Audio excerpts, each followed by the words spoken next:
Bonjour à toutes et à toutes, aujourd'hui on se retrouve pour une toute nouvelle vidéo où on va parler d'un club portugais qui fait beaucoup parler ces dernières années et encore très récemment pour ses énormes ventes et plus-values.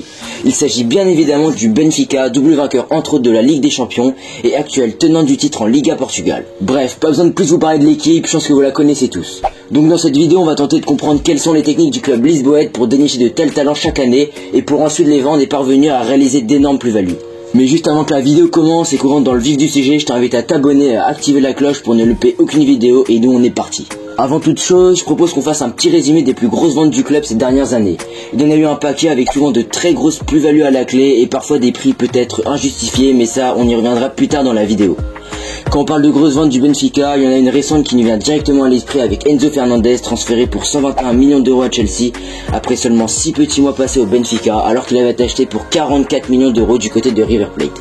On a aussi João Félix qui est d'ailleurs le plus cher transfert de l'histoire du club portugais avec un montant stratosphérique de 127 millions d'euros en direction de l'Atlético de Madrid pour un achat de 0 millions d'euros puisqu'il venait du centre de formation lisboète. On peut aussi citer Gonçalo Ramos récemment prêté au PSG avec option d'achat obligatoire de 80 millions d'euros, Darwin Núñez qui a été vendu également 80 millions d'euros à Liverpool l'été dernier. On a aussi Ruben Dias vendu 71 millions d'euros à City en 2020. Ederson, Axel Witsel, Raúl Jiménez, tous les trois transférés pour 40 millions d'euros. Et puis on a encore Victor Lindelof, Nelson Semedo, Renato Sanchez, André Di Maria qui ont tous les quatre été vendus pour une somme avoisinant les 35 millions d'euros. En 10 ans, le club portugais a tout simplement réalisé 14 ventes à plus de 30 millions d'euros. Stat encore plus folle, sur les 10 derniers mercatos, le club portugais a empoché la somme folle de 1,2 milliard d'euros juste grâce à ses ventes. Et d'ailleurs, rien que sur les 5 derniers mercatos, c'est plus de 700 millions d'euros de ventes.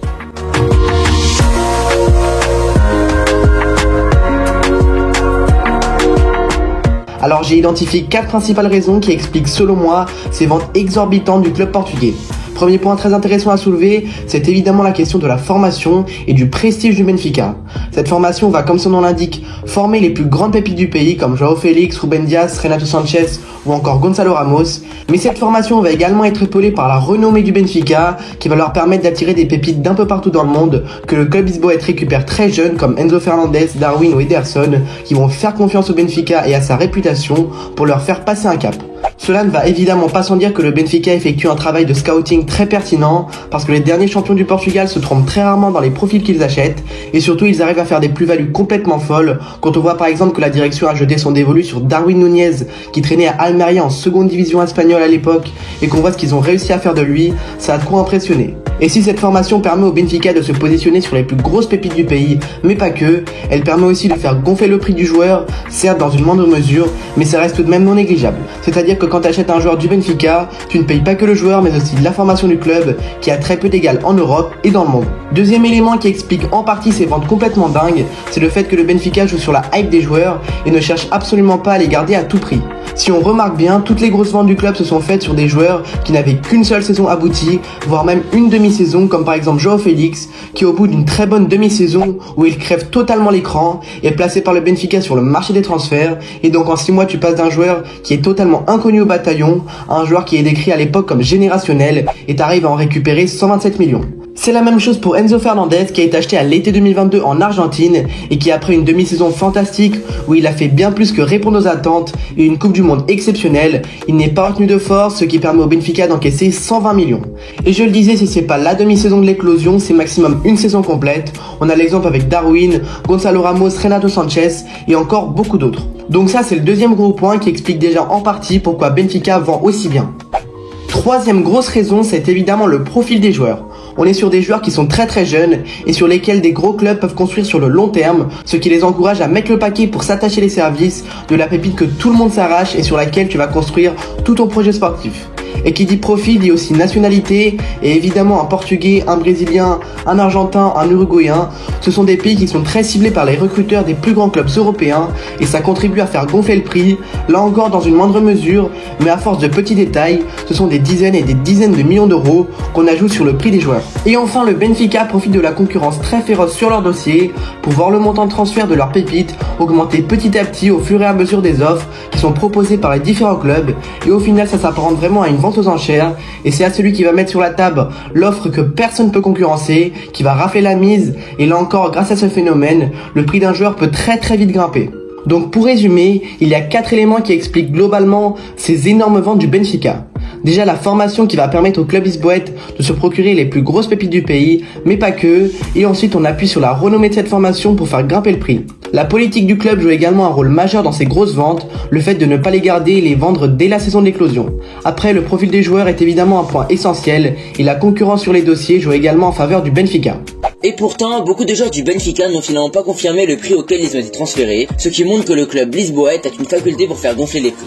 On pense directement à Joao Félix qui a été finalement bien en dessous des attentes, que ça soit à l'Atlético de Madrid où il a plus que déçu, et même à Chelsea où finalement il n'a pas plus convaincu que ça. Et même s'il est encore très jeune, 23 ans, on commence à le voir comme un éternel espoir qui n'atteindra jamais son plein potentiel. Du moins celui qu'on imaginait lorsqu'il a été transféré en 2019.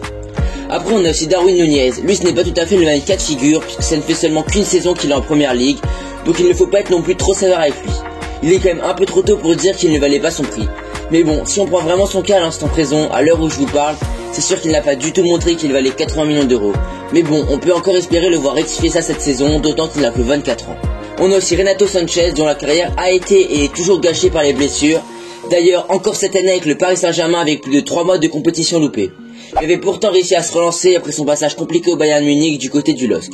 Bref, au Bayern il a été un flop et il a d'ailleurs été vendu 3 saisons plus tard pour 15 millions de moins. Enfin, comme flop, on peut aussi parler de Nelson Semedo qui n'aura jamais réellement montré toute l'étendue de son talent. Mais rassurez-vous, on a quand même des joueurs qui ont réussi à confirmer l'espoir qu'on plaçait en eux. Le meilleur exemple étant Ruben Dias qui, dès son arrivée à City, a fait très forte impression et s'est directement installé dans le 11 de Pep Guardiola. Et à l'heure actuelle, on parle de l'un des meilleurs défenseurs centraux du monde qui en plus, à partir de cette saison, va être associé au défenseur le plus cher de l'histoire, Guardiola, et c'est tout sauf rassurant pour les attaquants adverses. Toujours à Manchester City, on a Ederson qui, malgré certaines critiques à son égard, reste quand même titulaire dans la meilleure équipe du monde actuellement et son coach semble également ravi de ses performances.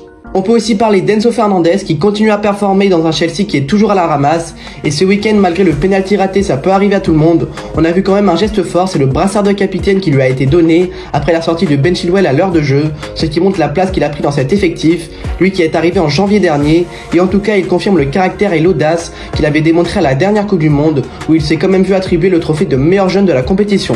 Maintenant, à voir si ces bonnes performances individuelles vont enfin aboutir à des victoires en Première Ligue, mais pour ça va falloir que Chelsea se réveille, que Pochettino change quelque chose, un déclic, je ne sais pas, parce que voir Enzo Fernandez qui n'a gagné que 3 de ses 20 premiers matchs avec Chelsea, c'est un peu dommage vu le talent du joueur. On peut aussi parler d'André Di Maria, David Luiz qui ont réussi leur carrière, encore plus Di Maria, même si on parle de joueurs qui ont été transférés pour entre guillemets seulement 33 et 25 millions d'euros. Et enfin, je conclurai par Raúl Jiménez qui à Wolverhampton a rendu de très belles saisons, même si en ce moment c'est un peu plus compliqué à cause des lourdes blessures qu'il a subies. Donc voilà, tout ça pour dire qu'on a tout de même quelques réussites et des investissements qui ont valu le coup.